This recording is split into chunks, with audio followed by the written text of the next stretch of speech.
Jimmy Akin's Mysterious World is brought to you by the StarQuest Production Network and is made possible by our many generous patrons. If you'd like to support the podcast, please visit givemysterious.fm. Coming soon on Jimmy Akin's Mysterious World.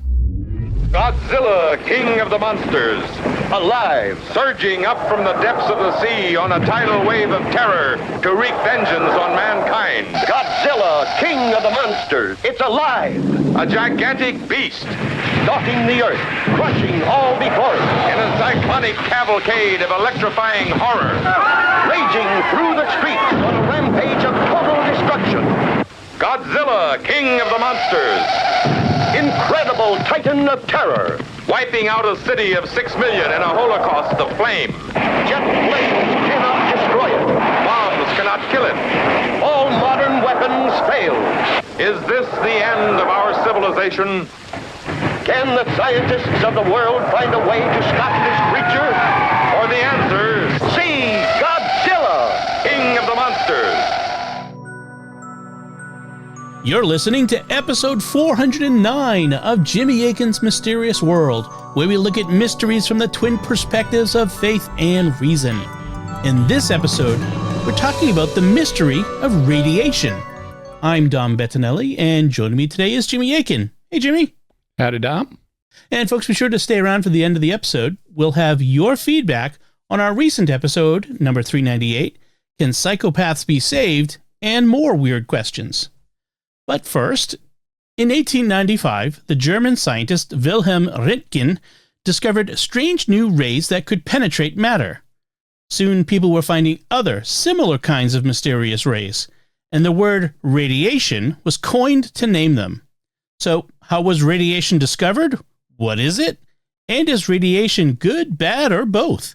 That's what we'll be talking about on this episode of Jimmy Akin's Mysterious World. So, Jimmy, why did we begin with a trailer for the 1956 version of the movie Godzilla today? Well, the 1956 version of Godzilla is kind of iconic in that it represents a whole genre of films from the 1950s where radiation causes problems. Specifically, the radioactivity tends to cause monsters to attack humanity, as you do. And there are bunches of films in this genre, but Godzilla is iconic and represents them all. And this is even more obvious if you watch the earlier 1954 version of Godzilla in Japanese, which has English subtitles, where the discussion of radioactivity is even stronger than in the Americanized English language version. The way World War II ended with the dropping of atomic bombs on Hiroshima and Nagasaki in 1945 left a big impression on the Japanese psyche. And Godzilla is the embodiment and representation of the atomic bomb. So when you see the unstoppable Godzilla attack in Tokyo, it's a cinematic working out of Japanese fears about the United States nuking Tokyo, which we totally could have done, despite the intrinsic immorality of deliberately targeting civilian populations. The reason we didn't nuke Tokyo is that we wanted the Japanese government to survive so that we'd have someone to negotiate the surrender with. That was something that proved more difficult than you might imagine, as many in Japan didn't want to surrender even after the bombs were dropped. That's something we discussed back in episode 113 at mysterious.fm/113 on the desperate coup against the emperor that occurred in Japan at the end of the war to try to keep it going.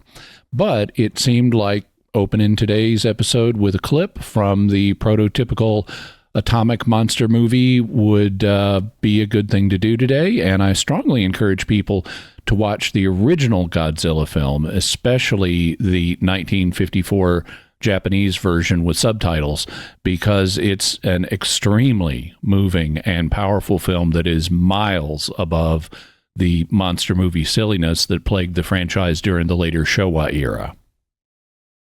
After World War II, radiation continued to be a prominent topic throughout the rest of the 20th century. What are some of the episodes where it's come up on the show? It's been there in the background in basically all of our episodes on the Cold War, so that it includes things like episode 32 on the Russian Woodpecker radar system, episodes 213 and 214 on the Cuban Missile Crisis, and episode 228 on the secret Cuban Missile Crisis.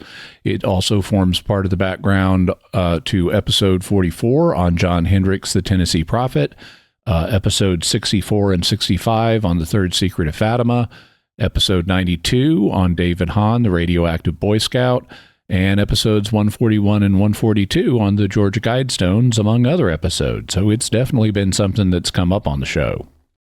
And today we're taking a look at how radiation was discovered. So let's start with a simple question.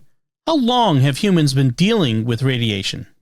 As we're going to see, humans have been dealing with radiation for as long as there have been humans. It goes all the way back through our history and even long before that.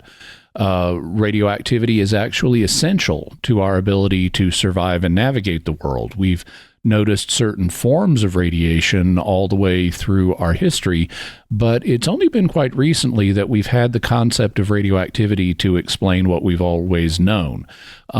Radioactivity was not discovered by science until the end of the 19th century. The story of how we discovered it and what it is the subject that we'll be talking about today, and we'll be focusing in particular on a 6-year period between 1895 and 1900, during which a series of important discoveries were made. And then where do you want to begin today's mystery?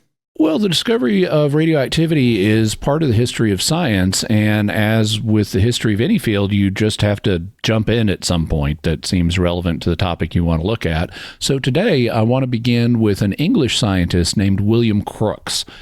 He was born in 1832, which means that he was born back when scientists were still called natural philosophers.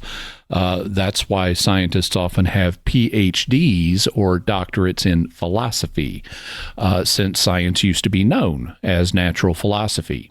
In fact, the term scientist wasn't even coined until 1834, 2 years after Crookes' birth, and it wasn't commonly accepted until even later than that. Crookes became what we would now call a chemist and a physicist.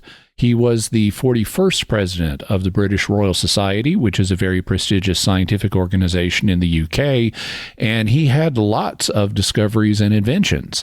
On the discoveries front, he discovered element 81, or thallium, which is a silvery metal that discolors when it's exposed to air. It's also toxic, and one of the most famous historic uses of thallium is as rat poison, which also made it popular with poisoners of humans, since all you had to do was go down to the store and buy some rat poison and then feed it to a human. But since 1972, it's been banned as rat poison in the United States, in part for that very reason. Still, there are only 118 elements on the periodic table. Crookes is one of a very select number of people who've discovered elements. On the inventions front, Crookes held 17 patents on various devices. Among other things, he invented sunglass lenses that would block ultraviolet light. And I actually have one of his inventions on the shelf behind me, though it's usually too high up for viewers to see. It's what's known as a radiometer, and radiometer is also known as a light mill. Crookes invented the radiometer when he was trying to very carefully measure the weight of thallium. He was using equipment that had almost all of the air removed so that it was almost a vacuum. This was because he didn't want air currents affecting the balance. That's how precisely he was trying to weigh the thallium. But he noticed that the scales, the balances that he were using, were affected by sunlight falling on them, and he decided to investigate. This led to his invention of the radiometer in 1873. Basically, a radiometer is an airtight glass bulb with a partial vacuum inside. It also inside it has a spindle, and on this spindle are typically 4 diamond-shaped veins or panels, kind of like a weather vane. The veins are very lightweight. One side of each vein is black, and the other is silver or white. When you shine a light on a radiometer, the light is absorbed more by the black side of the veins, so the black sides get hotter from the absorbed light. This causes the gas in the bulb to begin moving from the cooler light-colored side to the black side, which puts pressure on the black side, and that causes the wheel with the vanes to start turning, with the black sides appearing to retreat from the light, and the brighter the light you use, the faster it turns. In effect, a radiometer is a heat engine that uses light to produce physical movement by using heat, though it took several years for people to figure out why it worked. Anyway, I think radiometers are cool, so I have one. And although a lot of people don't know this, Crookes also did a lot of research into psychic phenomena. He worked on the issue of telepathy, and in the 1870s, in the same period when he invented the radiometer, he ran tests under controlled conditions on the physical medium Daniel Douglas Hume. We'll talk about those tests in a future episode on D.D. Hume. Here's an account of how Crookes got interested in the paranormal from Sam Keene's book, The Disappearing Spoon. Unlike virtually every other scientist in this book, William Crookes, born to a tailor in London in 1832, never worked at a university. The first of 16 children, he later fathered 10 of his own. And he supported his enormous family by writing a popular book on diamonds and editing a bumptious, gossipy journal of science goings-on, Chemical News. Nevertheless, Crookes, a bespectacled man with a beard and pointed mustache, did enough world-class science on elements such as selenium and thallium to get elected to England's premier scientific club, the Royal Society, at just 31 years of age. In 1867, his brother Philip died at sea. Despite, or perhaps because of, their abundance of family, William and the other Crookeses nearly went mad with grief. At the time, spiritualism, a movement imported from America, had overrun the houses of aristocrats and shopkeepers alike all over England. Even someone like Sir Arthur Conan Doyle, who invented the hyper-rationalist detective Sherlock Holmes, could find room in his capacious mind to accept spiritualism as genuine. Products of their time, the Crookes clan, mostly tradesmen with neither scientific training nor instinct, began attending seances en masse to comfort themselves and to chat with poor departed Philip. It's not clear why William tagged along one night. Perhaps solidarity. Perhaps because another brother was stage manager for the medium. Perhaps to dissuade everyone from going back. Privately, in his diary, he had dismissed such spiritual contact as fraudulent pageantry. Yet watching the medium play the accordion with no hands and write automatic messages with a stylus and plank impressed the skeptic despite himself. His defenses were lowered, and when the medium began relaying babbled messages from Philip in the great beyond, William began bawling. His attendance became regular.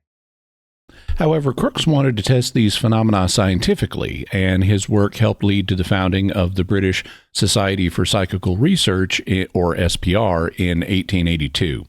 The SPR had many famous scientists like Crookes as members, and Crookes himself was its sixth president between 1896 and 1899. The SPR is still around, and I happen to be a member. It does a lot of serious scientific research in parapsychology. For example, here is a recent copy of the Journal of the Society for Psychical Research, which publishes peer-reviewed scientific studies. Crookes' work in parapsychology isn't what we're here to talk about today, so how does he fit into the story of how radiation was discovered? One of his other inventions is what's known as a Crookes tube. After inventing the radiometer, Crookes had gotten really good at evacuating air from glass containers to create near vacuums, and he ended up making a kind of evacuated tube with two electrodes, one at each end. One of these electrodes is known as the cathode, and the other is known as the anode. When you applied electricity, which nobody understood at the time, to the two electrodes, rays were emitted from the cathode towards the anode, causing the other end of the tube to glow yellow-green. And people began referring to these rays as cathode rays in 1876, though nobody knew what they were. Later, people would build early televisions with them. One of the things that Crookes discovered was that you could deflect cathode rays with a magnet, so they had magnetic properties. But it's at this point that a new character comes into our story. He was a German scientist, now that we had the word scientist, named Wilhelm Röntgen. And in early November of 1895, so we're entering that crucial 6-year period now, Röntgen was experimenting with a Crookes tube. Sam Keene explains. A colleague of Röntgen's had found that when he made a Crookes tube with a small aluminum foil window, the beam would tunnel through the foil into the air. It died pretty quickly. Air was like poison to the beam, but it could light up a phosphorescent screen a few inches distant. A little neurotically, Röntgen insisted on repeating all his colleagues' experiments, no matter how minor. So he built the setup himself in 1895, but with some alterations. Instead of leaving his Crookes tube naked, he covered it with black paper so that the beam would escape only through the foil. And instead of phosphorizing chemicals his colleagues had used, he painted his plates with a luminescent barium compound. Accounts of what happened next vary. As Röntgen was running some tests, making sure his beam jumped between the plates properly, something caught his attention. Most accounts say it was a piece of cardboard coated with barium, which he'd propped on a nearby table. Other contemporary accounts say it was a piece of paper that a student had finger-painted with barium, playfully drawing the letter A or S. Regardless, Röntgen, who was colorblind, would have seen just a dance of white on the edge of his vision at first. But every time he turned the current on, the barium plate, or the letter, glowed. Röntgen confirmed that no light was escaping from the blackened Crookes tube. He'd been sitting in a dark lab, so sunshine couldn't have caused the sparkle either. But he also knew that Crookes beams couldn't survive long enough in air to jump over to the plate or letter. He later admitted he thought he was hallucinating. The tube was clearly the cause, but he knew nothing of what could warp through opaque black paper. So he propped up a barium-coated screen and put the nearest objects at hand, like a book, near the tube to block the beam. To his horrified amazement, an outline of a key he used as a bookmark appeared on the screen. He could somehow see through things. He tried objects in closed wooden boxes and saw through those, too. But the truly creepy, truly black magic moment came when he held up a plug of metal and saw the bones of his own hand. At this point, Röntgen ruled out mere hallucinations. He assumed he'd gone stark mad. And you can understand why. Cathode rays died just a few inches outside of the tube. Röntgen had also covered his tube with black paper to block any beams escaping another way, and now he was watching the effects of an invisible beam that extended farther than it should, up to 6 feet away. It was allowing him to see through objects, including seeing the bones of his own hand, and nobody had ever seen through a physical object before, much less seen their own bones without being cut open. This sounded like madness. But despite the fact he was doubting his own sanity, Röntgen kept researching. Notice his remarkable attitude here. Instead of leaping to the convenient conclusion that he'd discovered something radically new, Röntgen assumed he'd made a mistake somewhere. Embarrassed and determined to prove himself wrong, he locked himself in his lab, isolating himself for 7 unrelenting weeks in his cave. He dismissed his assistants and took his meals grudgingly, gulping down food and grunting more than talking to his family. Röntgen labored heroically to fit his findings in with known physics. He didn't want to be revolutionary. Ironically, Röntgen's papers show that he couldn't shake the thought he had gone mad. Moreover, his muttering and uncharacteristic temper made other people question his sanity. He jokingly said to his wife, Berta, "I'm doing work that will make people say, 'Old Röntgen has gone crazy.'" He was 50 then, and she must have wondered. Still, the Crookes tube lit up the barium plates every time, no matter how much he disbelieved. So Röntgen began documenting the phenomenon. He dismissed any fleeting or erratic effects, anything that might be considered subjective. He sought only objective results, like developed photographic plates. At last, slightly more confident, he brought Berta to the lab on December 22nd, 1895, and exposed her hand to the rays. Upon seeing her bones, she freaked out, thinking it a premonition of her death. And you can understand why. In the video version of the podcast, we'll have an image of the photograph that Röntgen took of his wife's hand, and you can very clearly see the bones. Nobody had ever seen a picture like that before. She could see her own skeleton, and she exclaimed, "I have seen my death." Berta refused to go back into his haunted lab after that, but her reaction brought immeasurable relief to Röntgen. Possibly the most loving thing Berta ever did for him, it proved he hadn't imagined everything. At that point, Röntgen emerged, haggard, from his laboratory, and informed his colleagues across Europe. So just 8 weeks after his initial discovery, Röntgen sent a 5-page paper describing the new phenomenon to the prestigious journal Nature, and it appeared on January 23rd, 1896. Wow, it didn't take a paper long to get published back then. I've been waiting most of a year for a couple of papers I co-authored to come out in scientific journals. Röntgen, though, didn't know what the new kinds of rays that he had discovered were. So since the letter X is used to indicate something unknown, he called them X-rays for convenience, and the name stuck, though they're also referred to as Röntgen rays.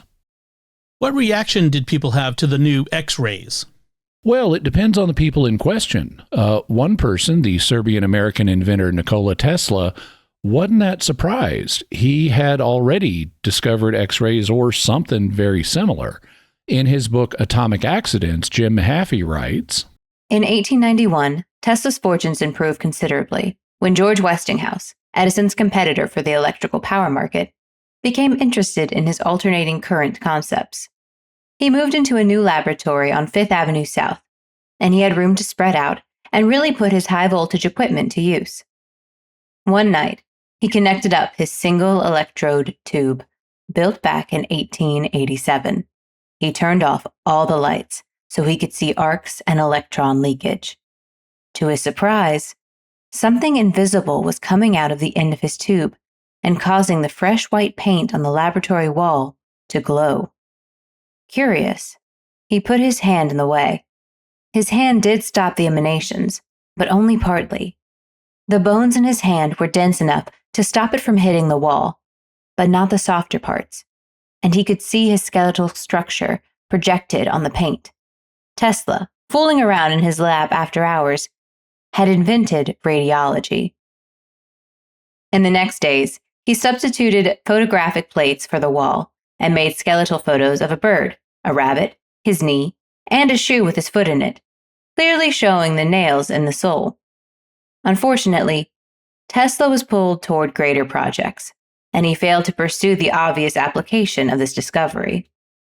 So Tesla was too distracted to follow up on the rays he had discovered, and it was Röntgen that got the credit. Röntgen also had a much more careful and methodical way of approaching the new rays than Tesla did. After the discovery of X-rays was announced in 1896, Tesla returned to looking at them. Jim Mahaffey continues, Amused at reading Röntgen's paper, Tesla sent Röntgen copies of his old photo plates. Interesting, replied Röntgen. How did you make these? Not trusting his own setup to be kind, Röntgen covered his apparatus with sheets of lead, with a clear hole in the front to direct the energy only forward. Tesla, on the other hand, put his head in the beam from his invention and turned it up to full power, just to see what it would do. Röntgen had jumped him on the obvious medical usage, but there had to be some other application that could be exploited for profit. After a short while directly under the tube, Tesla felt a strange sensation of warmth in the top of his head, shooting pains, and a shock effect in his eyes. Seeing the value of publication shown by Röntgen's disclosure, he wrote 3 articles for the Electrical Review in 1896, describing what it felt like to stick your head in an X-ray beam. The effects were odd. For instance, he first wrote, I find there is a tendency to sleep, and I find that time seems to pass quickly. He speculated that he had discovered an electrical sleep aid, much safer than narcotics. In his next article for 1896, after having spent a lot of time being X-rayed, he observed painful irritation of the skin, inflammation, and the appearance of blisters, and in some spots, there were open wounds. In his final article of 1896, published on December 1st, he advised staying away from X-rays, so it may not happen to somebody else. There are real dangers of Röntgen radiation. So, yeah, maybe want to be a little careful with that new discovery. But Tesla was an early adopter on X-rays, and not everyone was so quick to get on board. Sam Keene explains. Naturally, other scientists doubted him, but Röntgen had been patient and modest, and every time someone objected, he countered by saying he'd already investigated that possibility, until his colleagues had no more objections. Scientists can be cruel to new ideas. One can imagine them asking, "What sort of mystery beams can fly invisibly through black paper, Wilhelm, and light up the bones in your body?" Bah! But when he fought back with solid proof, with repeatable experiments, most overthrew their old ideas to embrace his. Though a middling professor his whole life, Röntgen became every scientist's hero. And in 1901, he was awarded the very first Nobel Prize in Physics ever issued. Just over a century later, in 2004, he received another honor, and the newly discovered element 111 was named Röntgenium after him, enshrining his name with a permanent place in the periodic table. So now X-rays had been discovered, though they still weren't classified as a form of radiation, because that word hadn't been invented yet. But what was the next major discovery? Well, for this one, we need to move from Germany over to France. Specifically, we need to go to the capital of Paris, where the French Academy of Sciences was holding a meeting on January 20th, 1896. So this is immediately after the discovery of X-rays. In fact, X-rays weren't publicly known yet because Röntgen's paper wouldn't be published until January 23rd, 3 days later. But word was starting to leak out because at the meeting of the Academy, the French mathematician and physicist Henri Becquerel had a preprint of Röntgen's new paper, and he read it at the conference. Among the attendees was the experimental physicist Henri Becquerel, and he was electrified, metaphorically, not literally, when he heard, although you could have electrified scientists back in the day, when he heard about the new invisible rays that could penetrate substances. Now, Becquerel had long been interested in phosphorescence. In fact, he'd written his doctoral thesis on it a few years earlier. Phosphorescence had been discovered around the year 1600, and people still didn't know how it worked. What they knew was that there were certain materials, and if you shined a color of one light on them, it would later emit a color of a different light. In fact, they could keep emitting that light for hours later. It was like these substances were storing light in a battery, and it came out a different color than when it went in. Well, Becquerel was fascinated by this, and when he heard about the new invisible rays that passed through objects, he decided he wanted to experiment with them and see if they were related to his beloved phosphorescence.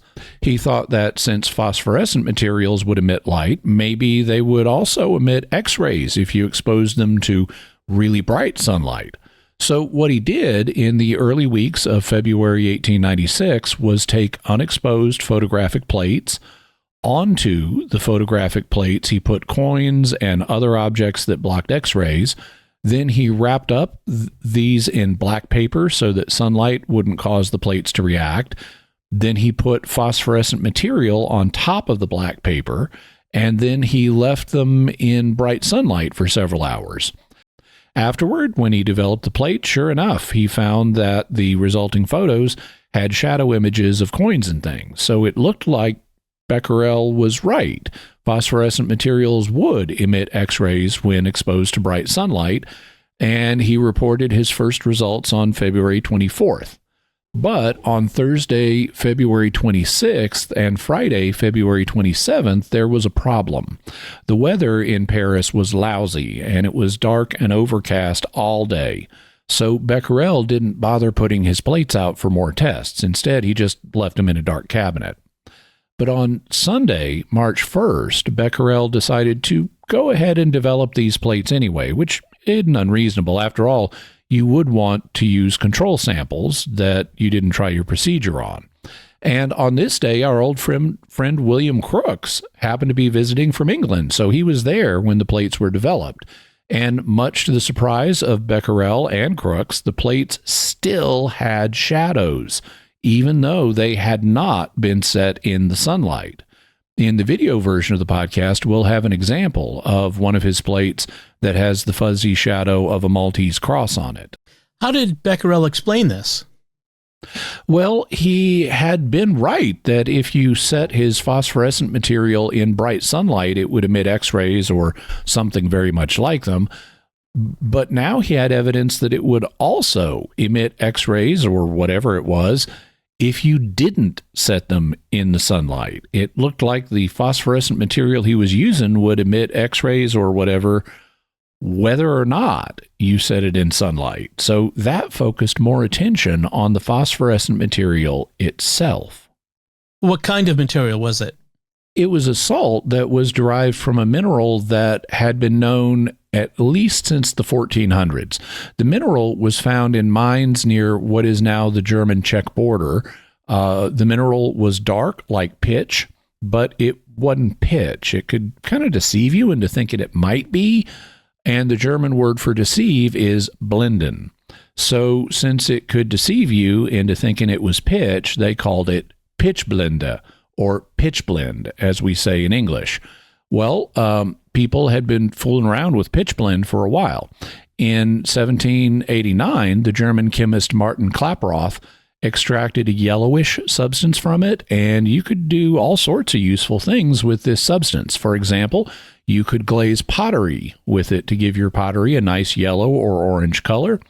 You also could make glass using it, and the glass had a nice yellowish color, kind of like the petroleum jelly Vaseline.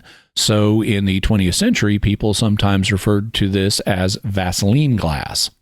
Better yet, if you shined a black light on your Vaseline glass, it would fluoresce with a bright green color, which looks really cool.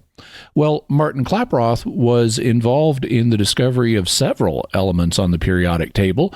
He suspected that the stuff he had gotten out of pitchblende involved a new element, and since he discovered it, he got to name it. When he discovered it in 1789, it was just after the first new planet to be discovered beyond the classical 5 planets had been found by the German-British astronomer William Herschel. We discussed this planet way back in episode 20. It was the first planet to be found beyond Saturn, and it hadn't been found in all of human history before because it's normally too faint to see with the naked eye. And finding the first new planet in all of human history was a really big deal. Herschel had named the new planet after the Greek god of the sky, Uranos, which we've Latinized to Uranus. So Klaproth decided to name his new element uranium. It's element 92 on the periodic table, and it's the heaviest element that occurs naturally. If you want to make elements heavier than that, you're going to have to make them yourself artificially. Well, some uranium salts are phosphorescent, and back in 1896, Henri Becquerel was using a uranium salt, technically potassium uranyl sulfate, in his X-ray experiments.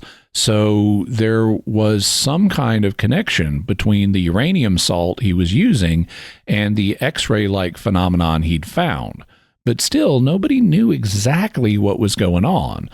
And it was important that Becquerel would let the world know about his discovery immediately, because so many discoveries were being made during this period that if you didn't rush them into print, then someone else was likely to make the same discovery, scoop you, and take all the credit by publishing first.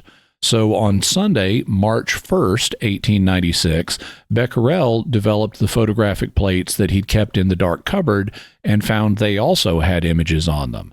And, as an illustration of just how cutthroat scientific discovery was at the time, the very next day, March 2nd, he announced it to the French Academy of Sciences that uranium salts emitted some kind of invisible rays that affected photographic plates. They emitted these without being exposed to sunlight and without any electrical apparatus like a Crookes tube being involved. The uranium salts just seemed to do it on their own. Since these rays came from uranium salts, he initially called them uranic rays, but he also called them Becquerel rays after himself, as you do. Still, nobody knew what they were. And now at this point, a new pair of characters enter our story. Who are they? They were a pair of newlyweds. They had just gotten married the year before in 1895, and their names were Pierre and Marie Curie. Pierre was born in 1859, so he was about 35 when he and Marie got married. He'd been born in Paris. In 1895, same year he got married, he'd also received his doctorate in science from the Sorbonne, based on his research on magnetism, which was still not well understood, and he was appointed as a professor of physics. His new bride was Marie Curie. She had been born in 1867, so she was 27 when they got married. She was Polish and had been born in Warsaw, which was then part of the Russian Empire, Poland having constantly been torn between Germany and Russia, even though it still had hopes of being an independent nation. Sam Keene explains, Poland has been called a country on wheels for all its exits and entrances on the world stage. The empires surrounding Poland, Russia, Austria, Hungary, Prussia, Germany, have long held war scrimmages on this flat, undefended turf and have taken turns carving up God's playground politically. If you randomly select a map from any year in the past 5 centuries, the odds are good that Polska, Poland, will be missing. Fittingly, Poland did not exist when one of the most illustrious Poles ever, Marie Sklodowska, was born in Warsaw in 1867, just as Mendeleev was constructing his great periodic tables. Russia had swallowed Warsaw up 4 years earlier after a doomed, as most Polish ones were, revolt for independence. Tsarist Russia had backward views on educating women, so the girl's father tutored her himself. She showed aptitude in science as an adolescent, but also joined bristly political groups and agitated for independence. After demonstrating too often against the wrong people, Sklodowska found it prudent to move to Poland's other great cultural center, Krakow, which at the time, was Austrian. Even there, she could not obtain the science training she coveted. She finally moved to the Sorbonne in faraway Paris. She planned to return to her homeland after she earned a PhD, but upon falling in love with Pierre Curie, she stayed in France. It was actually a bit more complicated than that. After Marie moved to Paris, she didn't have a lot of resources. In fact, in order to keep warm enough to be able to get to sleep in the winter, she had to simultaneously wear all the clothes that she owned to stay warm.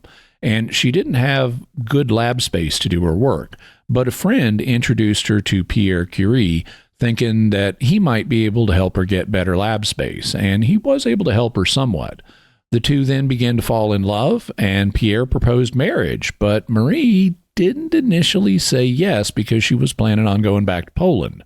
Pierre was so in love with her, though, that even though he was a professor of physics, he said he'd move to Poland with her, even if it meant he could only be a French teacher rather than a professor. Marie also found out that she couldn't get an academic posting in Poland at the time because women were not typically given academic scientific positions back then. So they decided to stay in Paris and got married. But, of course, they both continued their scientific work. At the time, Marie was working on her doctorate, and in 1897, she decided to start researching Henri Becquerel's new Becquerel rays for her doctoral thesis, and Becquerel himself became her thesis advisor. Picking Becquerel's Becquerel rays as her subject was a good choice because everyone else was excited about Wilhelm Röntgen's Röntgen rays and were researching them. So she started measuring the amounts of Becquerel rays that different substances containing uranium emitted. It's at this point that the difference between chemistry and physics comes into our story. How does that play a role? Well, the distinction is much better understood today than it was in 1897, but for our present purposes, chemistry involves interaction between atoms, like when you pour vinegar onto baking soda and it starts bubbling like crazy. That's because vinegar is an acid and baking soda is an alkali or base. And when you combine them, a chemical reaction occurs. The atoms in the vinegar and baking soda start to swap atoms and rearrange themselves, and they turn into a kind of salt, water, and carbon dioxide gas. And it's the release of the carbon dioxide gas that causes all the bubbling. For our present purposes, the key thing is that this is a chemical reaction because it involves the way that different kinds of atoms interact with each other. And it had been thought that any kind of activity you saw like this was chemical, because ever since classical antiquity, it had been thought that atoms were basically indivisible and inert. That's what the Greek philosophers Leucippus and Democritus, the first atomists, thought back in the 5th century BC. They had rejected the 4 classical elements, air, fire, earth, and water, and believed that matter was made of tiny, indivisible particles that they called atoms. In fact, that's where atoms get their name. In Greek, a means not, and tomos means a cutting, so an atom is something you can't cut. It doesn't have any smaller parts. So if atoms don't have any smaller parts, then you wouldn't expect them to display any activity on their own. The ancient Greek atomists, who were always very unpopular, thought that the atoms had different shapes, and those different shapes could lead different kinds of atoms to have interactions like vinegar and baking soda, but the atoms themselves wouldn't be active. However, you have to be careful here because we now know sometimes a physical reaction can look a lot like a chemical reaction. Take the example of Mentos and Diet Coke. Around 20 years ago, people started making internet videos showing that if you drop Mentos candies into a bottle of Diet Coke, it'll create a big bubbling fountain. And some people made really elaborate videos where they chained bottles of Diet Coke and Mentos together to create amazing displays. In fact, we'll have a link in the show notes to one of my all-time favorite videos like this, which is just a joy to behold. I can watch that video and find myself thinking, this is why God created human beings.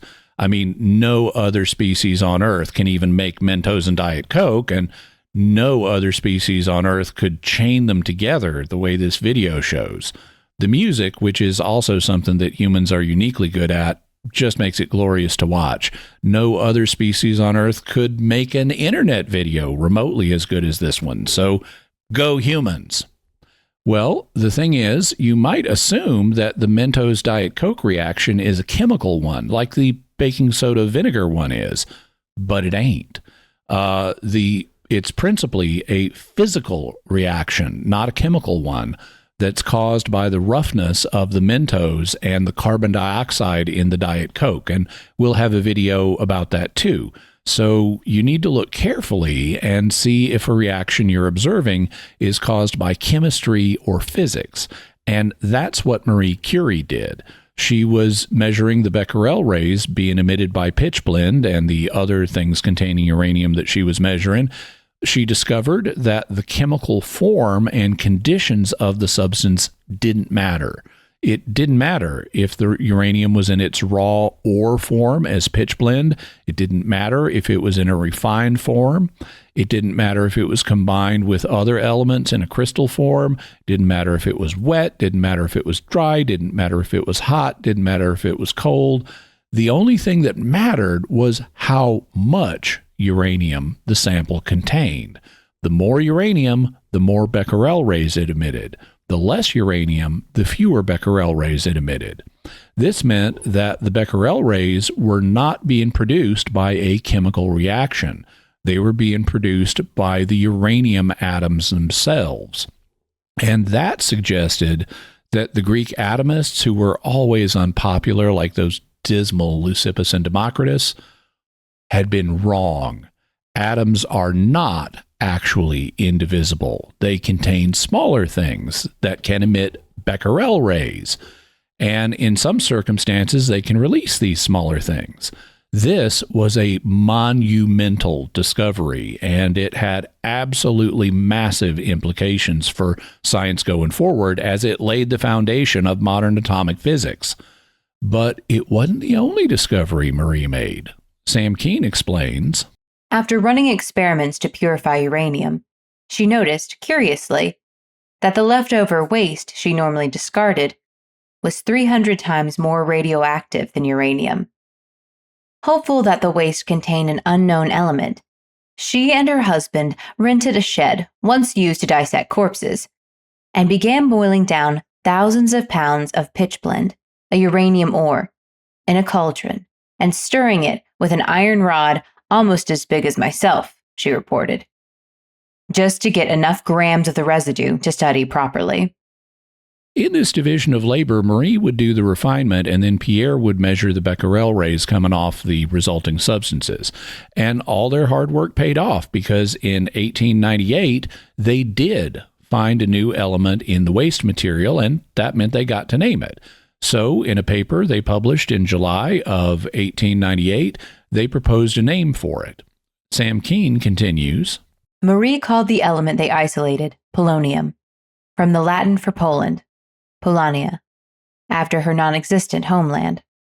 No element had been named for a political cause before, and Marie assumed that her daring choice would command worldwide attention and invigorate the Polish struggle for independence.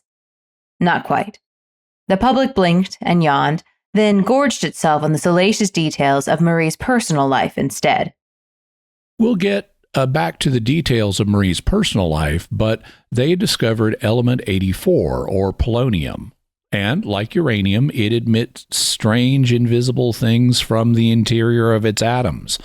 But they still didn't have a name for this process, so Marie came up with one. Since uranium actively emitted Becquerel rays, you could say that it was active with rays. And so Marie decided to call this phenomenon radioactivity. And suddenly there was a new word, a name for this phenomenon, and it included the artificially produced X-rays that Röntgen had discovered, the natural uranium rays that Becquerel had discovered, and any future thing of this kind that would also be discovered. Now, before we continue with our story of Pierre and Marie Curie, we'd like to take a moment here to thank our patrons who make this show possible, including Jonathan B., Deborah F., Dave G., Leslie H., and Bruce E. Their generous donations at givemysterious.fm make it possible for us to continue Jimmy Akin's Mysterious World and all the shows at StarQuest. More than 90% of our financial support comes from individual donors like you, and you can join them by visiting givemysterious.fm. Jimmy Akin's Mysterious World is also brought to you in part by the Grady Group, a Catholic company bringing financial clarity to their clients across the United States, using safe money options to produce reasonable rates of return for their clients. Learn more at GradyGroupInc.com. Now, Jimmy, when we left off our story, Pierre and Marie Curie had just discovered polonium and named radioactivity in 1898. But the Curies weren't done making discoveries for that year. They also found something else. What was that? Well, they noticed that the waste from the pitchblende ore they had been refining was still more radioactive than it should be. It didn't look like it was just uranium and polonium in there. There was something else, another radioactive element. So they kept working, and in December of 1898, they announced the discovery of yet another element. They had found element 88, or radium. It was also radioactive, really radioactive. In fact, it was not just really radioactive, it was really most sincerely radioactive. It is vastly more radioactive than uranium is, because despite the fact that uranium can be used to make nuclear bombs, it's actually only weakly radioactive, which is why people could use it to color their plates and glassware without getting sick. Well, radium is 1,000,000 times more radioactive than uranium. So the Curies decided to name it after the Latin word radius, which means ray, because it really emitted rays. And they announced its discovery on December 26th, the day after Christmas. In light of the discoveries that had been made by Henri Becquerel, Pierre Curie, and Marie Curie, in 1903, the Nobel Prize Committee would give them the third Nobel Prize in Physics ever awarded. They gave half the prize to Becquerel and the other half to the Curies, so a quarter each for Pierre and Marie. Although in hindsight, I would give half the prize to Marie herself and a quarter each to Becquerel and Pierre. Or even I'd give the whole prize to Marie, because it was she that realized atoms must be made of smaller particles, which is a discovery that has had absolutely staggering implications for later science. Incidentally, this was also the first Nobel Prize ever awarded to a woman. Marie also hit another milestone in 1903. She finally got her doctorate. On their website, the Nobel Foundation notes, At the same time as the Curies were engaged in their arduous work, each of them had their teaching duties. From 1900, Marie had had a part-time teaching post at the École Normale Supérieure de Sèvres for girls. After thousands of crystallizations, Marie finally, from several tons of the original material, isolated 1/10 of a gram of almost pure radium chloride, and had determined radium's atomic weight as 225. She presented the findings of this work in her doctoral thesis on June 25, 1903. Of the 3 members of the examination committee, 2 were to receive the Nobel Prize a few years later. Lippmann, her former teacher, in 1908 for physics, and Moisen, in 1906 for chemistry. The committee expressed the opinion that the findings represented the greatest scientific contribution ever made in a doctoral thesis. A little celebration in Marie's honor was arranged in the evening by a research colleague, Paul Langevin. The guests included Jean Pierre, a prominent professor at the Sorbonne, and Ernest Rutherford, who was then working in Canada, but temporarily in Paris, and anxious to meet Marie Curie. He had good reason. His study in the deflection of radiation in magnetic fields had not met with success until he had been sent a strongly radioactive preparation by the Curies. By that time, he was already famous and was soon to be considered as the greatest experimental physicist of the day. It was a warmish evening, and the group went out into the garden.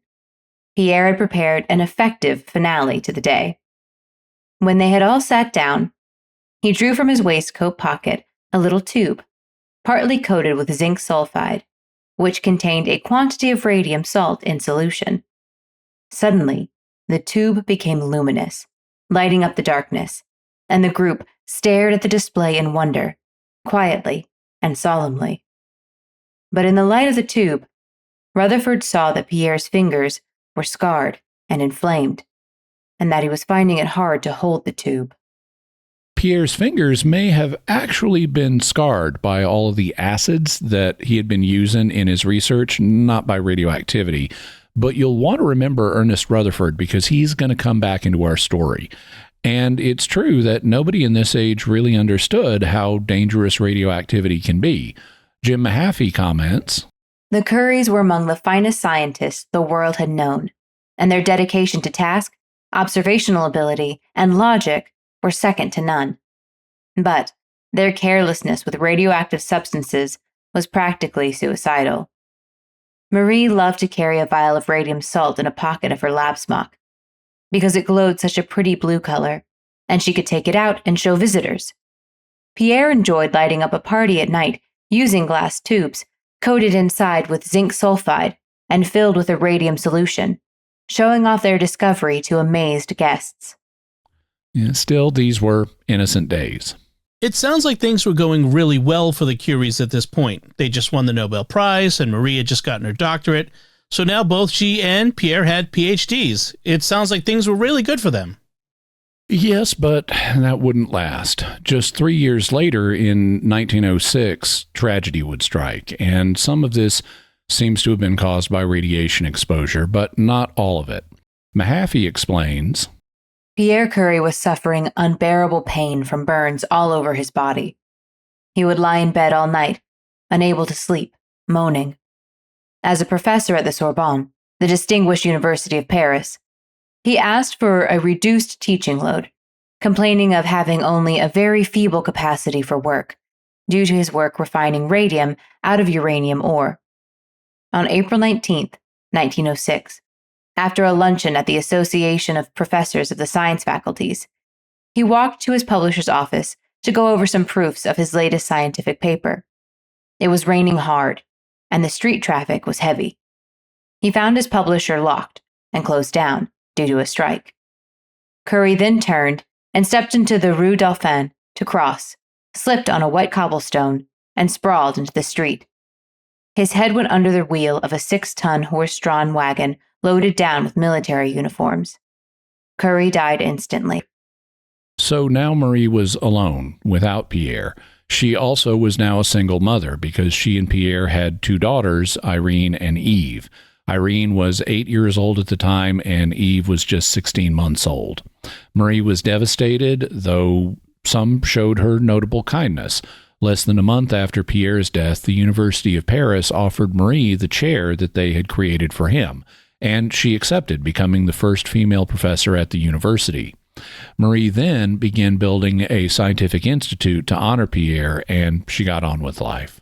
Earlier, we heard a quote from Sam Kean where he said the public was fascinated by the salacious details of Marie's personal life, and you said we'd learn more about that. What was going on? Well, after Pierre's death, Marie became involved with another physicist named Paul Langevin, and he became, well, her boyfriend. Then you and Victor were... Yes! Yes! Say it! He was my boyfriend! And news of this came out in 1911 after she and Paul went to a conference together in Brussels. Sam Kean explains.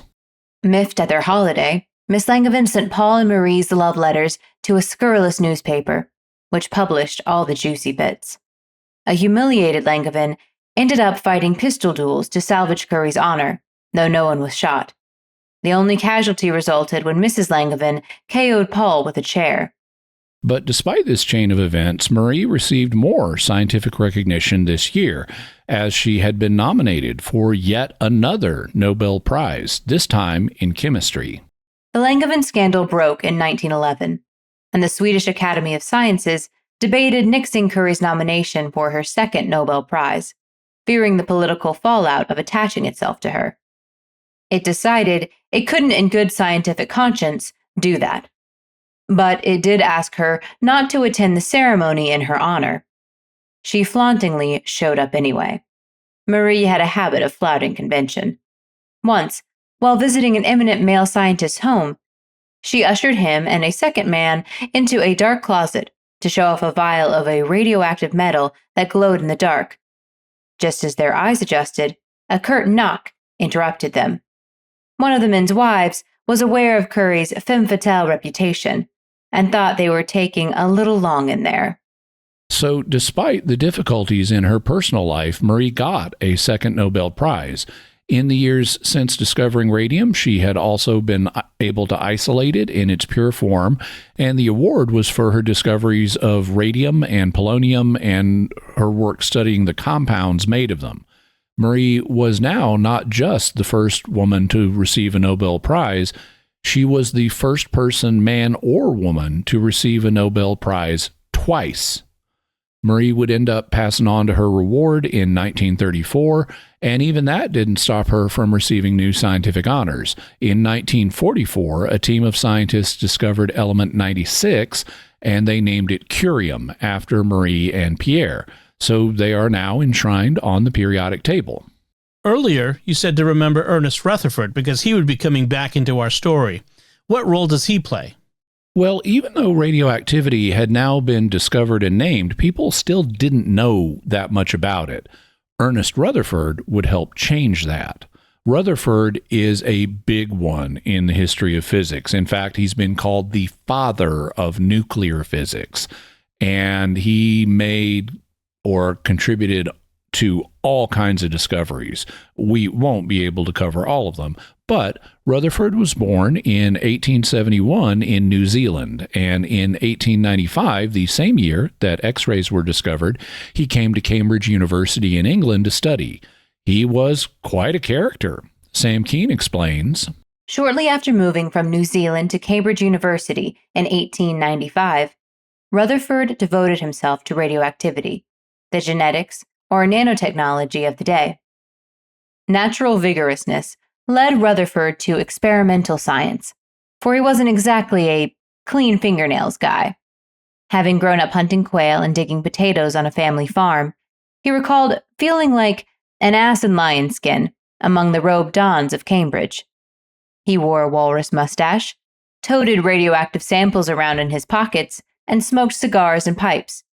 He was given to blurting out both weird euphemisms, perhaps his devout Christian wife discouraged him from swearing, and also the bluest curses in the lab, because he couldn't help himself from damning his equipment to hell when it didn't behave.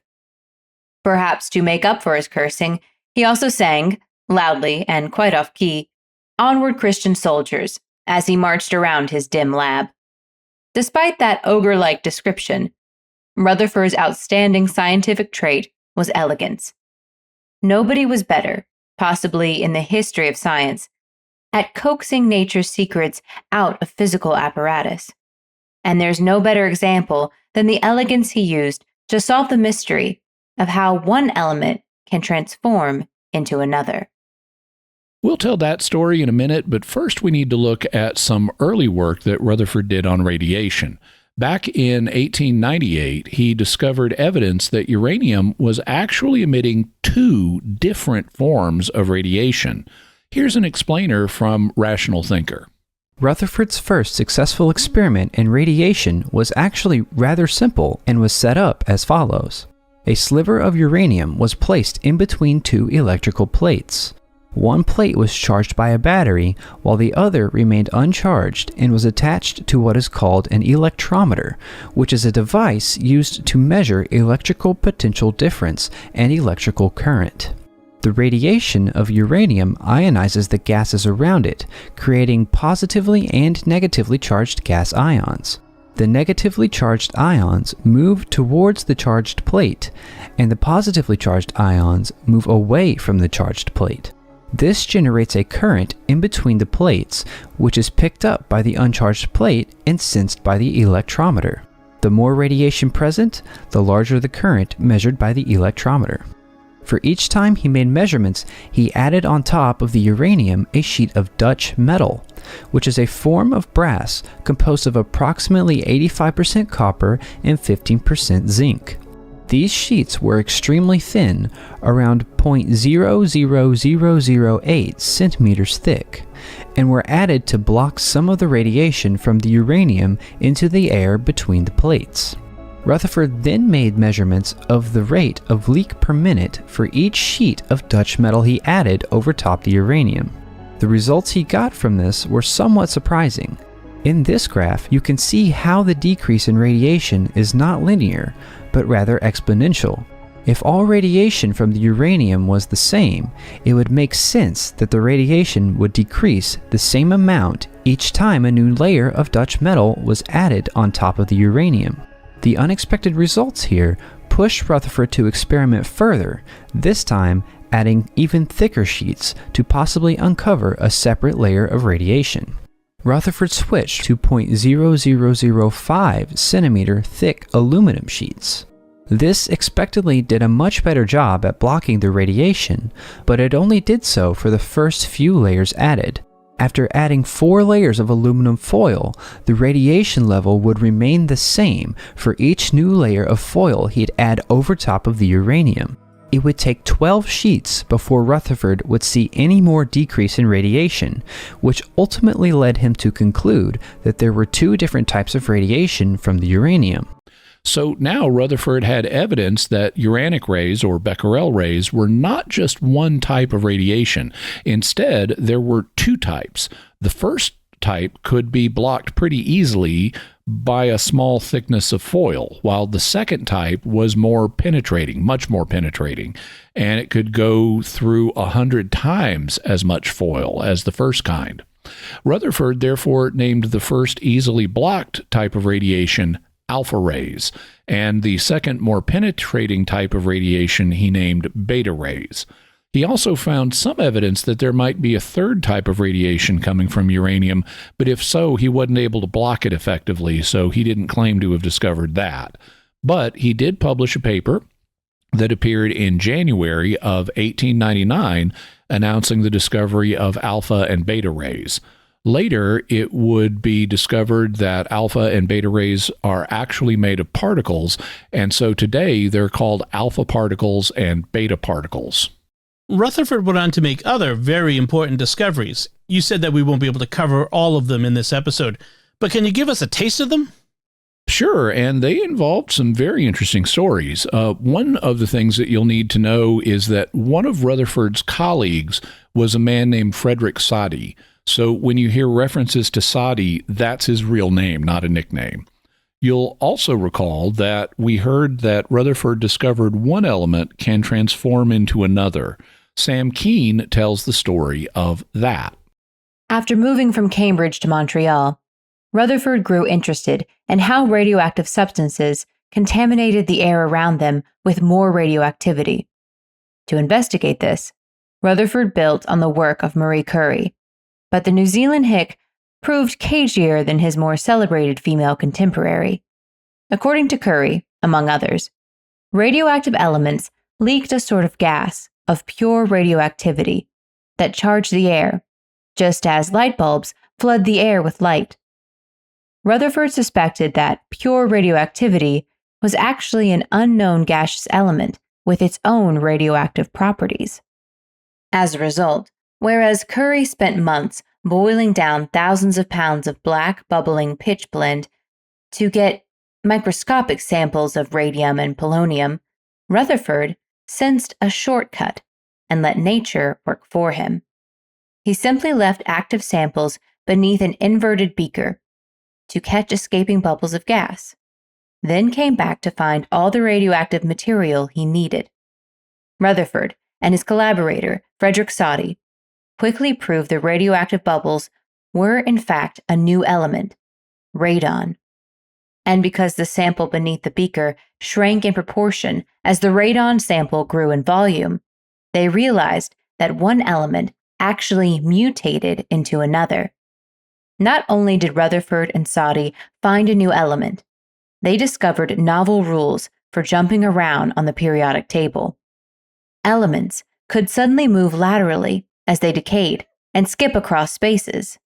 This was thrilling, but blasphemous. Science had finally discredited and excommunicated the chemical magicians who'd claimed to turn lead into gold. And here, Rutherford and Soddy were opening the gate back up. When Soddy finally let himself believe what was happening and burst out, "Rutherford, this is transmutation," Rutherford had a fit. "For Mike's sake, Soddy," he boomed, "don't call it transmutation. They'll have our heads off as alchemists." So the alchemists weren't so wrong after all, then, were they? Well, we'll have a future episode about alchemy and how it gave rise to modern chemistry, kind of the same way that astrology gave rise to modern astronomy.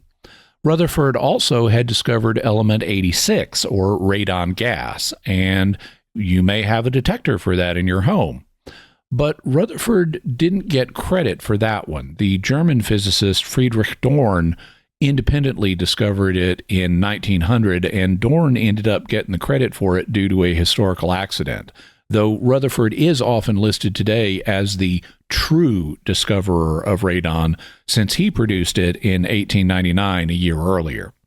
Rutherford also was able to confirm an idea he had about alpha particles, the kind of radiation that, didn't penetrate that far and could be stopped by a small amount of foil. Sam Keene explains, "The radon sample soon midwifed even more startling science. Rutherford had arbitrarily named the little bits that flew off radioactive atoms alpha particles. He also discovered beta particles. Based on the weight differences between generations of decaying elements, Rutherford suspected that alphas were actually helium atoms breaking off and escaping, like bubbles through a boiling liquid. If this were true, elements could do more than hop two spaces on the periodic table like pieces on a typical board game. If uranium emitted helium, elements were jumping from one side of the table to the other, like a lucky or disastrous move in Snakes and Ladders.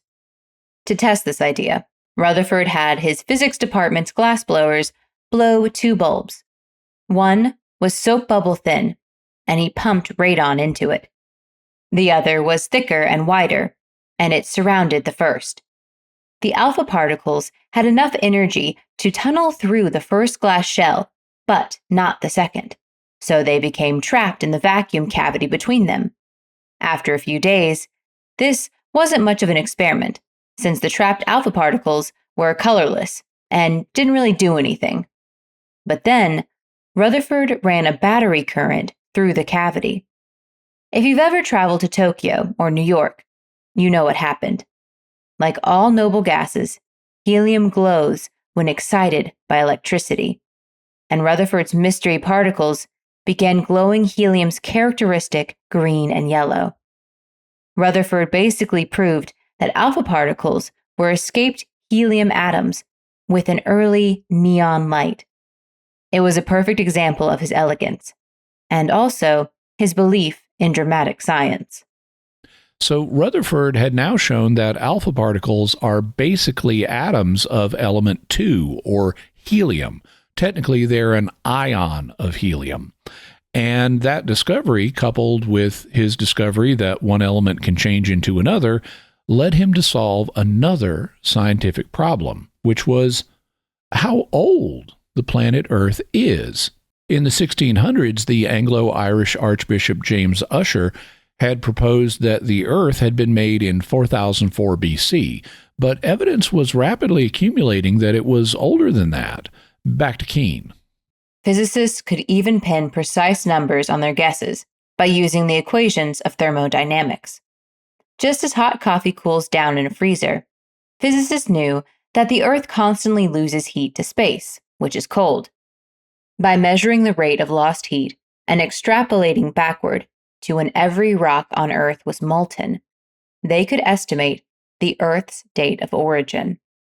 The premier scientist of the 19th century, William Thomson, known as Lord Kelvin, spent decades on this problem, and in the late 1800s announced that the Earth had been born 20 million years before. It was a triumph of human reasoning, and about as dead wrong as Ussher's guess. By 1900, Rutherford, among others, recognized that however far physics had outpaced other sciences in prestige and glamour, in this case, the physics didn't feel right. Charles Darwin argued persuasively that humans could not have evolved from dumb bacteria in just 20 million years, and followers of Scottish geologist James Hutton argued that no mountains or canyons could have formed in so short a span. But no one could unravel Lord Kelvin's formidable calculations until Rutherford started poking around in uranium rocks for bubbles of helium. Inside certain rocks, uranium atoms spit out alpha particles, which have 2 protons, and transmutate into element 90, thorium. Thorium then begets radium by spitting out another alpha particle. Radium begets radon with yet another, and radon begets polonium, and polonium begets stable lead. This was a well-known deterioration, but in a stroke of genius, Rutherford realized that those alpha particles, after being ejected, form small bubbles of helium inside rocks. The key insight was that helium never reacts with or is attracted to other elements. So, unlike carbon dioxide and limestone, helium shouldn't normally be inside rocks. Any helium that is inside rocks was therefore fathered by radioactive decay. Lots of helium inside a rock means that it's old, while scant traces indicate it's a youngster. Rutherford had thought about this process for a few years by 1904, when he was 33 and Kelvin was 80. By that age, despite all that Kelvin had contributed to science, his mind had fogged. Gone were the days when he could put forward exciting new theories, like the one that all the elements on the periodic table were, at their deepest levels, twisted knots of ether of different shapes. Most detrimentally to his science, Kelvin never could incorporate the unsettling, even frightening science of radioactivity into his worldview. That's why Marie Curie once pulled him, too, into a closet to look at her glow-in-the-dark element, to instruct him. In contrast, Rutherford realized that radioactivity in the Earth's crust would generate extra heat, which would bollocks the old man's theories about a simple heat loss into space. Excited to present his ideas, Rutherford arranged a lecture in Cambridge. But however dotty Kelvin got, he was still a force in scientific politics, and demolishing the old man's proudest calculation could in turn jeopardize Rutherford's career. Rutherford began the speech warily, but luckily, just after he started, Kelvin nodded off in the front row. Rutherford raced to get to his conclusions, but just as he began knocking the knees out from under Kelvin's work, the old man sat up, refreshed and bright. Trapped on stage, Rutherford suddenly remembered a throwaway line he'd read in Kelvin's work. It said, in typically couch scientific language, that Kelvin's calculations about the Earth's age were correct unless someone discovered extra sources of heat inside the Earth. Rutherford mentioned that qualification, pointed out that radioactivity might be that latent source, and with masterly spin, ad-libbed that Kelvin had therefore predicted the discovery of radioactivity dozens of years earlier. What genius! The old man glanced around the audience, radiant. He thought Rutherford was full of crap, but he wasn't about to disregard the compliment. Rutherford lay low until Kelvin died in 1907. Then he soon proved the helium-uranium connection. And with no politics stopping him now, in fact, he became the eminent Pierre himself. The eventual Lord Rutherford got some primordial uranium rock, eluded the helium from microscopic bubbles inside, and determined that the Earth was at least 500 million years old, 25 times greater than Kelvin's guess, and the first calculation correct to within a factor of 10. Within years, geologists with more experience finessing rocks took over for Rutherford and determined that the helium pockets proved the Earth to be at least 2 billion years old. This number was still 50% too low, but thanks to the tiny inert bubbles inside radioactive rocks, human beings at last began to face the astounding age of the cosmos.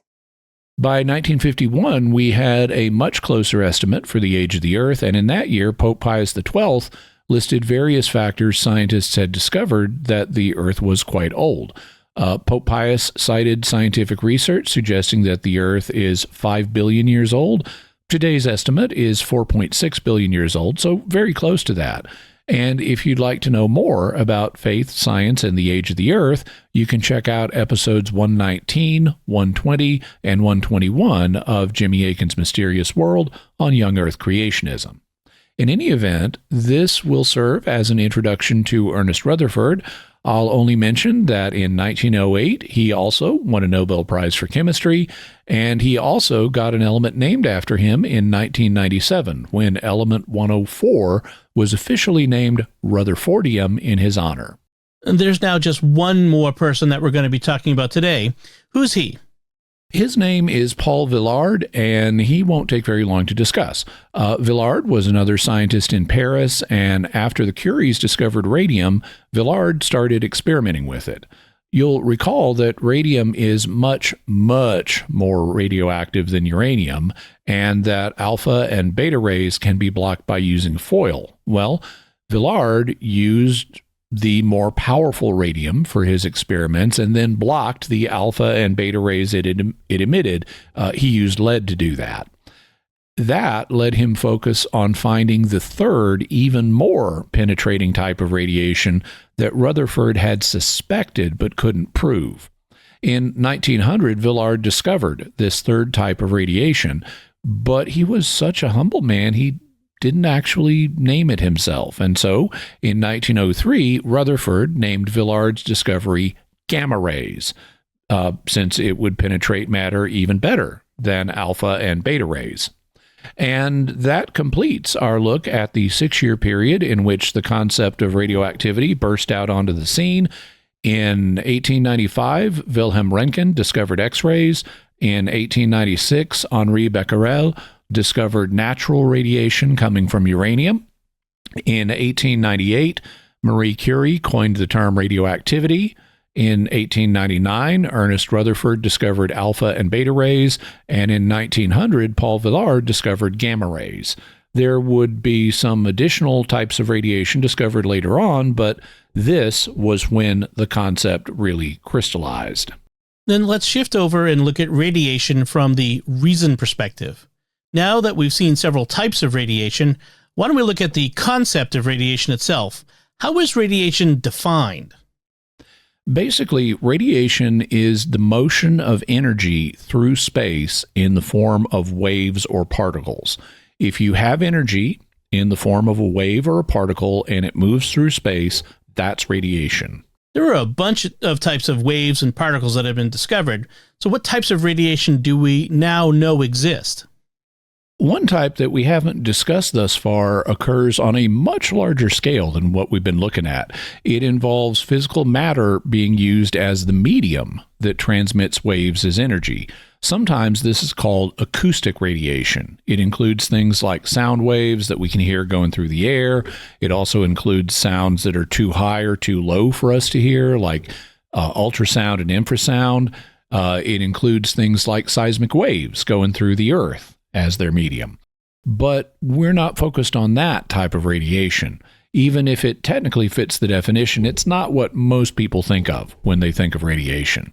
For the type of radiation that we're concerned with, there are a few different kinds.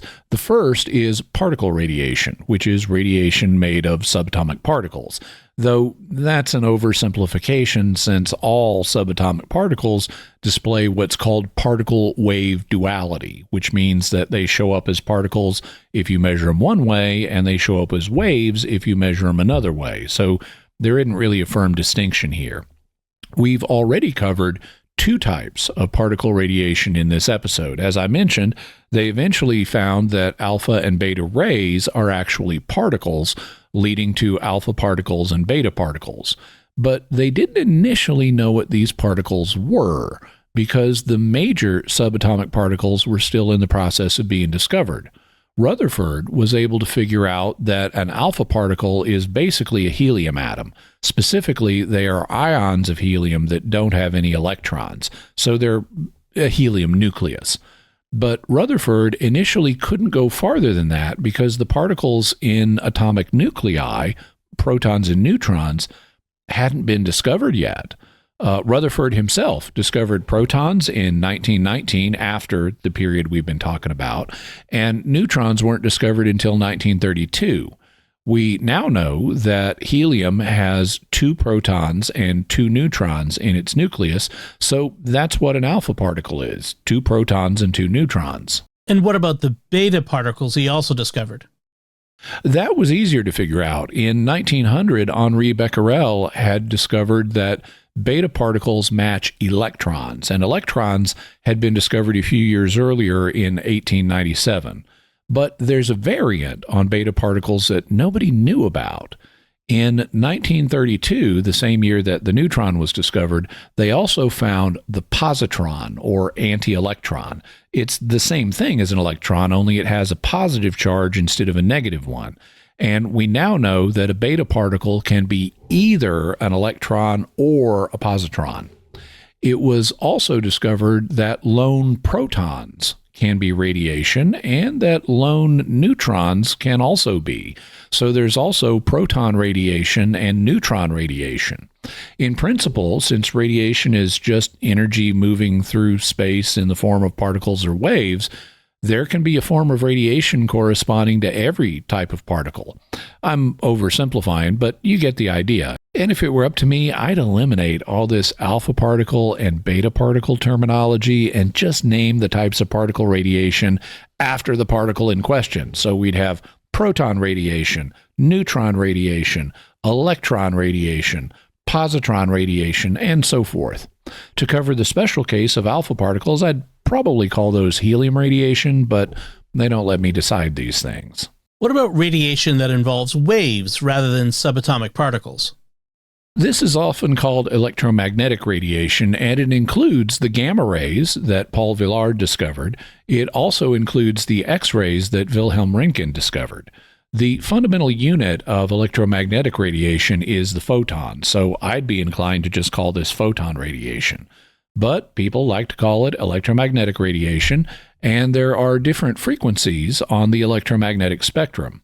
Visible light that we can see with our eyes has frequencies on the scale of 10 to the minus 6 meters. Ultraviolet light has frequencies on the scale of 10 to the minus 8 meters. Röntgen's X-rays have frequencies on the scale of 10 to the minus 10 meters, and Villard's gamma rays have frequencies on the scale of 10 to the minus 12 meters. But it's all just photons at different energy levels. The higher the frequency, the more energy the photon has, so X-rays have more energy than visible light, and gamma rays have more energy than X-rays, but it's all fundamentally the same thing. Are there any other kinds of radiation we should be aware of? There is one, and the first work on it was done even before Marie Curie named radioactivity. In 1893, the British mathematician and electrical engineer Oliver Heaviside proposed that there might be gravitational waves that might travel at the speed of light. In 1905, the French mathematician and physicist Henri Becquerel also proposed this idea, and in 1916, Albert Einstein published a paper in which he predicted gravitational waves emerging from his theory of general relativity, which travel at the speed of light as ripples in the fabric of space-time itself. However, we haven't covered gravitational waves in this episode because their existence wasn't confirmed during the period that we've discussed. We didn't get our first indirect evidence for gravitational waves until 1974, and we didn't directly detect them until 2015, or 99 years after Einstein's paper on them. But today, gravitational wave astronomy is an actual thing. And since radiation is energy moving as particles or waves, and gravitational waves exist, that means gravitational radiation exists. And who knows what kinds of radiation we may find in the future. Radiation has a reputation for being dangerous. Is that always the case? No. In this episode, we've hinted at the dangers of radiation, like when Nikola Tesla stuck his head in a beam of X-rays, turned it up to full power, and thought he discovered a new sleep aid that was safer than drugs, only to later conclude that it's better not to do that. But we haven't really explored the dangers of radiation yet. We'll have a future episode where we get into that, and I'll have some really wild stories to tell you. But to preview a point that we will cover then, radiation is not always dangerous. Physics distinguishes between two classes of radiation, which are known as ionizing and non-ionizing radiation. As we mentioned, an ion is an atom that has a different number of electrons than you would expect. Like an alpha particle is a helium atom that has lost 2 electrons it would normally have, so it's an ion of helium. Ionizing radiation is radiation that is strong enough to knock the electrons off of an atom. In other words, it makes ions, so it's called ionizing. Non-ionizing radiation is radiation that is too weak to knock the electrons off of an atom, so it doesn't make ions and thus is non-ionizing. Examples of ionizing radiation would be X-rays and gamma rays. Examples of non-ionizing radiation would include radio waves and visible light. Well, ionizing radiation is more dangerous than the non-ionizing kind. You can still get hurt if you experience non-ionizing radiation in the right circumstances, like getting hit with a strong laser beam made out of visible light, which could cause eye damage or even burn your skin. But as a matter of principle, ionizing radiation is much more dangerous, and non-ionizing radiation is generally safe. You're not going to get hurt by the radio waves you pick up on your car radio or by turning on a visible light to light up your room. Also, not every form of ionizing radiation is always dangerous. Alpha particles are ionizing radiation, but you'll recall that they could be blocked by just a small amount of foil. Well, they're also blocked by a sheet of paper and by your skin. So your skin will protect you from alpha particles, and they're really not dangerous unless you inhale a bunch of them and they get stuck in your lungs. And as the Swiss physician Paracelsus said, the dose makes the poison. Anything below a certain threshold will not harm you, and anything above a certain threshold, even too much water or oxygen, will hurt you. There are such things as water toxicity and oxygen toxicity, but you almost never have to worry about those, and the same thing is true of radiation in many circumstances. What can we say about radiation from the faith perspective? Well, radiation is part of God's world. It's something he built into creation. Today, radiation has a kind of scary reputation, but it's actually essential to our ability to navigate through life. In the first place, electromagnetic radiation includes visible light, and visible light is absolutely crucial to our ability to perceive and navigate the world around us. So thank God for visible light. Also, thank God for acoustic radiation. Without that, we couldn't hear anything, and that helps us navigate our environment. Also, even ionizing radiation played a great role in how we got here. Ionizing radiation is one of the factors that drives genetic mutation, and so biological evolution wouldn't happen the same way, and it would happen much slower if there were no ionizing radiation. One consequence of that is that if there were no ionizing radiation, then organisms might not develop the genetic diversity needed to adapt to new environmental conditions. So if their environment changed, they might just go extinct instead of surviving. There's even some evidence that organisms may need a low-level background of ionizing radiation to keep their cellular repair mechanisms active. And so if this radiation didn't exist, their cells might not repair themselves. One way or another, radiation is part of God's plan for the universe. It's played an important role in how he got us here and in how we continue to navigate the world today. So, Jimmy, what's your bottom line? The years 1895 to 1900 brought many scientific discoveries connected with radiation. Wilhelm Röntgen discovered X-rays. Henri Becquerel found natural radiation from uranium. Pierre and Marie Curie discovered new radioactive elements, and Marie herself named the phenomenon of radioactivity. Ernest Rutherford made a bunch of discoveries, including alpha and beta particles. Paul Villard discovered gamma rays, and today we have a vastly improved understanding of radiation, including both its beneficial and its harmful aspects. And what further resources can we offer to the listeners and viewers? We'll have links to Sam Keene's book, The Disappearing Spoon, Jim Mahaffey's book, Atomic Accidents, information from the Sci Encyclopedia about William Crookes, also from Wikipedia about him, and the Crookes tube, and Wilhelm Röntgen, Pierre Curie, Marie Curie, Ernest Rutherford, Paul Villard. We'll also have links to the Nobel Prize Committee's website on the discovery of radioactivity, and a video on how Rutherford discovered radioactive decay. We'll have a SciShow Kids video on baking soda and vinegar, and an extreme Diet Coke and Mentos experiment, which is awesome, and you really should watch it. Also, an explanation of the Mentos and Diet Coke effect, how it's physical rather than chemical, and Pius XII's discourse on the age of the cosmos.